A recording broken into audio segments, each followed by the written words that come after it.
Olá, como vai? Professor Marco Antônio falando. Eu vou preparar algumas videoaulas para vocês, essas em particular ainda sem interação, mas à medida que a gente for conduzindo os próximos encontros, a gente já deve ter condições de fazer conferências em tempo real, né? A gente terminou há pouco o capítulo 2 de endereçamento IP. Eu já distribuí uma lista de exercícios e nós vamos reservar um dia para fazer a correção dela. Ok? Nesse momento a gente tem que falar um pouquinho de equipamentos. A gente já tem uma ideia de como que a gente faz distribuição IP pelas máquinas de uma rede. E agora a gente tem que ter uma ideia de como usar os recursos físicos para interligar os equipamentos, os hosts de uma rede local.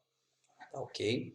Então, esse capítulo ele vai ser formado então, por 5 linhas de equipamentos, né? Os hubs e também as pontes, as bridges, os switches, os roteadores, firewall e UTM. Esse primeiro vídeo nós vamos falar apenas de hubs e pontes. Pois bem, para a gente entender bem a diferença de um hub para um switch, a primeira coisa que a gente tem que formalizar, né, em termos de conteúdo, é que existem pacotes, no caso do IPv4, três tipos de pacotes. Os pacotes do tipo unicast, que são aqueles que eu direciono para apenas um destino, único destino, né? Os pacotes do tipo multicast, que é quando eu mando o mesmo quadro para um grupo de pessoas. Tá? É um tipo de transmissão também que procura otimizar o uso da rede, fazendo o envio de um único pacote enquanto o caminho for o mesmo. E o broadcast, que é muito usado por alguns protocolos específicos, né? É um tipo de pacote que eu encaminho para todo mundo de uma rede local, né? Reforço essa questão da rede local, porque um roteador não encaminha para outras redes os nossos pacotes do tipo broadcast. No IPv6 ainda existe um outro tipo de pacote que é o Ncast. O Ncast é um tipo de pacote existente apenas no IPv6 que encaminha o quadro para um computador que está mais próximo de um grupo. Então eu direciono o pacote para um grupo e a rede entrega para aquele que estiver mais próximo, não necessariamente para todo o grupo.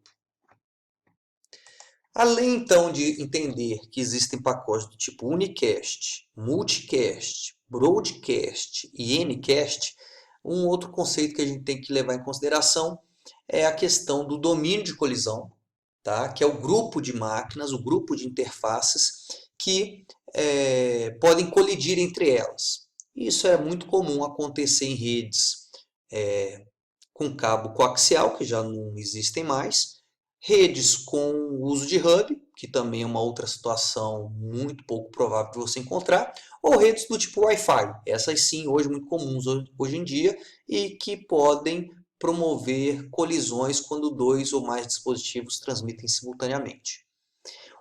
Outro aspecto que a gente tem que reforçar aqui é o domínio de broadcast, tá? que é o conjunto de máquinas, o conjunto de interfaces que vão receber o mesmo pacote que foi direcionado para todo mundo daquela rede local. Então, todo mundo que está no mesmo bloco de IP, digamos dessa forma, vai receber um pacote.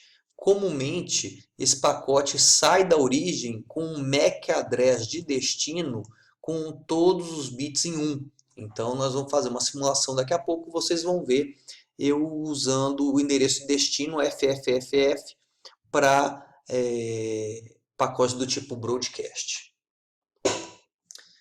Vamos lembrar também, nesse momento aqui, né, que o pacote Ethernet, que é usado nos hubs, ele tem um preâmbulo, né, 7 vezes 10, 10, 10, 10, não sei se vocês vão lembrar disso, na revisão a gente conversou sobre isso, um 10, 10, 10, um 11, MAC de destino, MAC de origem, tamanho desse pacote, tá? E os dados da camada superior e, por fim, o CRC para conferir se o pacote chegou ou não com erro.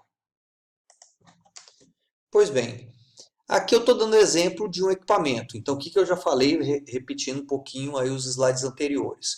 Eu já comentei os tipos de pacote, unicast, broadcast, multicast, ncast, e eu já falei que eu tenho domínios de colisão e domínios de broadcast que vão ficar mais claro para vocês em breve.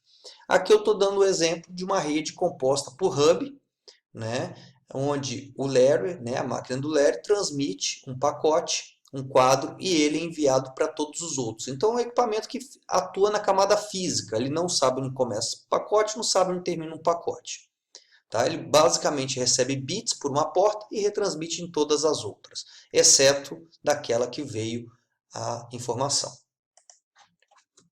A topologia, quando a gente usa hubs ou suítes, elas têm a estrutura, né, a topologia conhecida como topologia em estrela.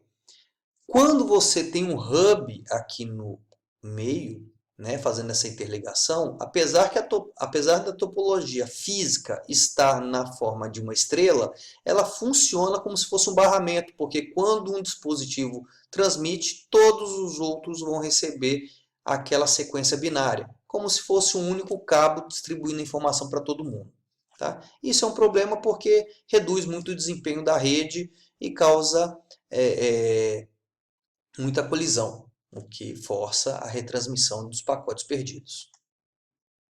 Tá? Como eu já havia falado, os hubs trabalham na camada física, camada 1, né? Fazem um encaminhamento baseado em broadcast, ou seja, eles pegam uma sequência binária, um quadro que chega por uma porta e transmite todas as outras, como se fosse um repetidor, né? Utilizado em redes locais, tá? Não muito hoje por causa do barateamento dos switches, que são equipamentos mais poderosos, nós vamos estudar em breve. Ele tem um número de portas variável, oferece um único domínio de colisão e está em desuso, como eu já havia antecipado. Né? Vantagens dele: baixo custo, basicamente você pega e liga, o plug and play, né? Basicamente você pega a interface e liga, que ela já começa a funcionar. Desvantagens: não cria segmentos de colisão, então não separa as máquinas para que você reduza a colisão na tua rede. É half duplex. O que significa isso? Eu não consigo transmitir e receber ao mesmo tempo, então os equipamentos ou estão transmitindo ou estão recebendo. Gera um excesso de pacotes na rede.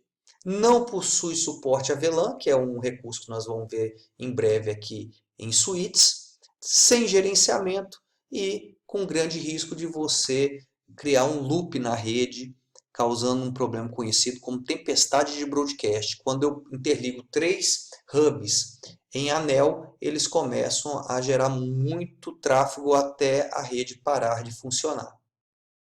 Tá?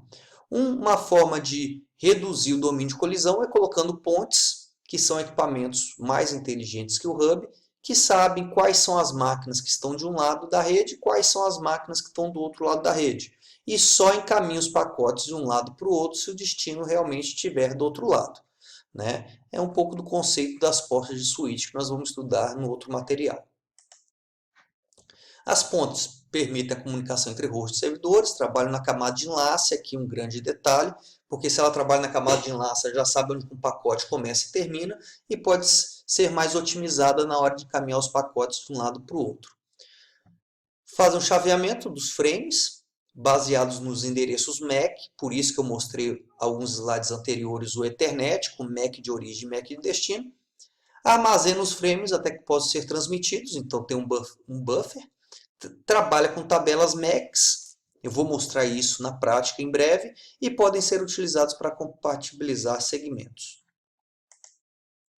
Separo máquinas em diferentes grupos de colisão, já havia falado isso, cada grupo de máquinas tem sua própria largura de banda, melhora a eficiência da rede como um todo, sendo um meio do caminho entre os hubs e os switches. Onde eu vou usá-los, ideal para pequenos escritórios que não demandam requisitos. Na verdade, hoje em dia, esse equipamento também já caiu em desuso em função da criação dos switches. Tá ok? Porque as pontes eram muito usadas quando eu tinha um grande volume de hubs na minha rede local. Hoje, com o barateamento do switch, você já não tem mais esse problema. Vou preparar agora um vídeo onde a gente vai conseguir entender melhor isso na prática. Até logo!